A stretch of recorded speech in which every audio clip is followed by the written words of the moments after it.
Hello दोस्तों, नमस्ते, प्रणाम। मैं आपकी संगीता पटेल और अपने यूट्यूब चैनल में आप सभी का स्वागत करती हूँ। और ये है अन्नू पटेल, दोनों मिल करके एक छोटा सा कजरी गीत सुनाने जा रहे हैं। सावन आ गया है, कजरी गीत सुना रहे हैं। कजरी गीत कैसे लगे कमेंट में ज़रूर बताना। कजरी के का सुनाई मोरी सखिया पिया परदेसिया भइले ना। कजरी के सुनाई मोरी सखिया पिया परदेसिया भइले ना।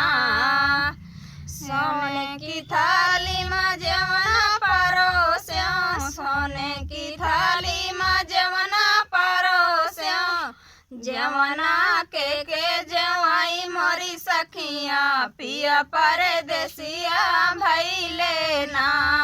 जवना के जवाई मोरी सखिया पिया परदेसिया भइले ना। कजरी के सुनाई मोरी सखिया पिया परदेसिया भइले ना। कजरी के सुनाई मोरी सखिया पिया परदेसिया भइले ना।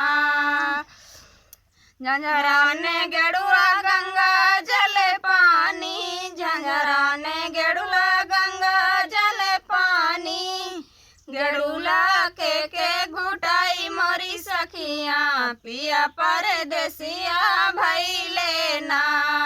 गड़ुला के घुटाई मोरी सखिया पिया परदेसिया भइले ना। कजरी के सुनाई मोरी सखिया पिया परदेसिया भइले ना। कजरी के सुनाई मोरी सखिया पिया परदेसिया भइले ना। कजरी के सुनाई मोरी सखिया पिया परदेसिया भइले ना।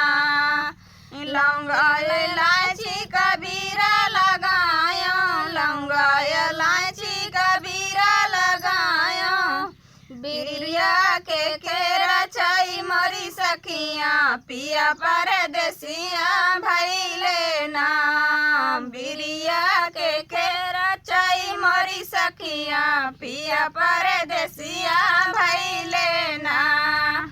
कजरी के सुनाई मोरी सखिया पिया परदेसिया भइले ना।